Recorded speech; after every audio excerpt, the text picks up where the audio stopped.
ایک واقعہ کتابوں میں آتا ہے کہ ملک شاہ بادشاہ تھا روم کا، تو وہ ایک مرتبہ جنگل میں گیا اپنے پولیس کے ساتھ شکار کے لیے۔ تو جنگل میں جاتے ہیں تو ملک شاہ کے جو پولیس والے ہیں تو وہاں پر ایک آزاد گایوں کو دیکھتے ہیں، ایک گائے چر رہی ہوتی ہیں، تو وہ سمجھتے ہیں کہ یہ جو گائے ہیں یہ آزاد گائے ہیں۔ ایک دن گزر گیا، کسی نے پوچھا نہیں، تو انہوں نے اس گایوں کو ذبح کیا، اس کو کھایا۔ تو اگلے دن ایک بڑھیا آیا، اس کو پتہ چلا کہ اس کے گایوں کو ذبح کر کے کھا لیا ہے، تو وہ پولیس والوں کے پاس آیا اور پولیس والوں سے کہا کہ آپ نے میرے گایوں کو ذبح کر کے کھا لیا، اب آپ اس طرح کرو کہ اس گائے کی جتنی رقم بنتی ہے اتنی رقم مجھے دے دو تاکہ میں دوسری گائے خرید لوں، کیونکہ میرا گھر کا جو گزارا چلتا تھا، دہی لسی وغیرہ دودھ وغیرہ سب پورا نظام اسی سے چلتا تھا، اب میں کیا کروں؟ اب آپ مجھے پیسے دے دیں تو تاکہ میں دوسری گائے لے لوں۔ تو پولیس والوں نے انکار کر دیا، تو انہوں نے کہا کہ اگر آپ نہیں دیتے ہیں تو مجھے بادشاہ سے ملنے دیں مجھے۔ تو انہوں نے کہا، اس بات پر بھی انکار کر دیا کہ ہم آپ کو ان سے ملنے نہیں دے سکتے، یعنی انکار کیا۔ تو بڑھیا واپس آئے کسی خیرخواہ کے پاس، اپنے دکھ اپنے درد کو سنایا، تو وہ اچھا بندہ تھا، تو انہوں نے دکھ اور درد کو سمجھا اور اس بڑھیا کو مشورہ دیا کہ ملک شاہ جو بادشاہ ہے وہ اچھا بندہ ہے، نیک بندہ ہے، آپ اس طرح کریں کہ فلانی دن وہ فلانی پل سے گزرے گا، آپ وہاں انتظار کریں، اور جب بادشاہ وہاں پر آئے تو آپ اپنا دکھ ان کو سنائیں، ان کو بتائیں، تاکہ وہ آپ کا جو گائے ہیں اس کا جو رقم بنتی ہے وہ آپ کو واپس لوٹا دے گا۔ تو اسی دن وہ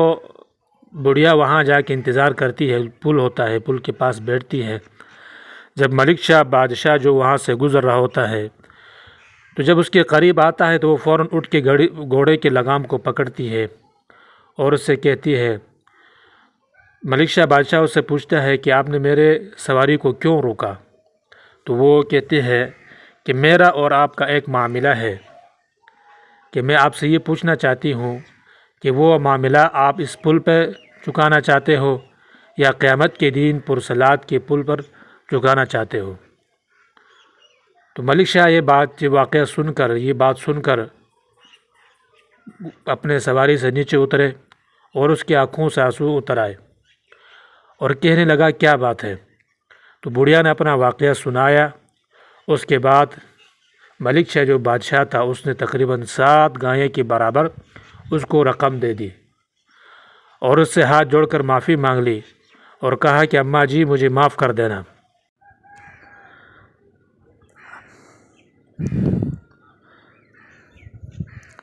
اماں جی مجھے معاف کر دینا، پرسلات پر میں جواب دہ نہیں ہو سکتا، بہت مشکل وقت ہوتا ہے، تو آپ مجھے ادھر ہی معاف کر دینا۔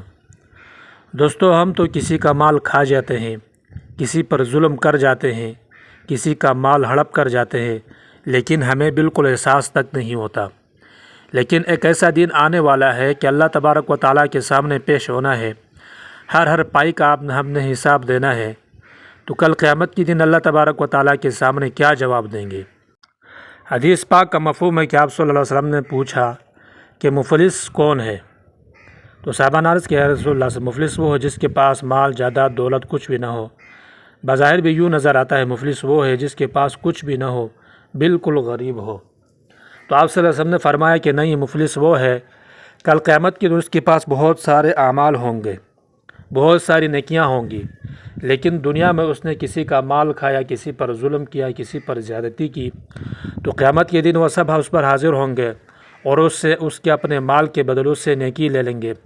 جب اس کی نیکیاں ختم ہوں گی تو اس کے بعد ان کے گناہ جس کے مال کھایا ہے ان کے گناہ اس پر ڈال دیا جائے گا، تو مفلس وہ ہے۔ تو دوستو، دنیا یہ عارضی ہے، ختم ہونے والی ہے۔ اگر ہم نے کسی پر ظلم کیا ہے، کسی کا مال کھایا ہے، اس پر دنیا میں اس سے معافی مانگ لے، دنیا میں اس سے معافی مانگ لینا، دنیا میں اس سے مال واپس کرنا، یہ بہت آسان ہے۔ ورنہ کل قیامت کی اللہ تبارک و تعالیٰ کے سامنے پیش ہو کر اعمال کا حساب دینا ہوگا، اپنی ساری نیکیاں ان کو دینا ہوگا، پھر ہمارے پاس کیا رہ جائیں گے، پھر ہمارا حشر کیا ہوگا، پھر ہم کہاں جائیں گے۔ دنیا تو عارضی ہے، ختم ہونا ہے، اس کے بعد قبر، اس کے بعد حشر، اس کے بعد حساب کتاب، یا جنت یا جہنم میں جانا ہے۔ تو اس دنیا کے لیے آپ نے تیاری اس دنیا میں کرنا ہے، اس زندگی کے لیے تیاری ہم نے یہاں پر کرنا ہے، کیونکہ اللہ تبارک و تعالیٰ فرماتے ہیں کہ الذی خلق الموت والحیات لیبلوکم ایکم احسن عملا۔ زندگی اور موت اللہ تبارک و تعالیٰ نے پیدا کی ہے، لیکن اس آیات میں پھر بتا رہے ہیں کہ الذی خلق الموت والحیات، کہ اللہ تبارک و تعالیٰ نے پہلے موت کو پیدا کی ہے، اس کے بعد زندگی کو پیدا کی ہے۔ یعنی میرے بندے دنیا میں جا کے یہ خیال نہ کریں کہ صرف زندگی ہے، لیکن اللہ تبارک و تعالیٰ نے فرمایا کہ پہلے آپ کو یہ بھی ہے کہ زندگی کے ساتھ موت بھی ہے۔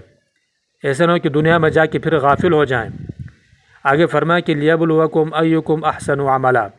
تاکہ تمہیں آزمائیں، تاکہ تم سے امتحان لے کہ کون بندہ اچھے اعمال کر کے اللہ تبارک و تعالیٰ کے پاس جاتا ہے، پھر اس کو اس نیک اعمال کے بدلے میں اس کو اجر ملے، اس کو ثواب ملے، اس کے درجات بلند ہو، اس کے بدلے اللہ تبارک و تعالیٰ اس کو جنت نصیب فرمائیں گے۔ تو اللہ تبارک و تعالیٰ نے اس مختصر سی زندگی کے لیے دنیا میں بھیجا ہے، یہی مقصد ہے۔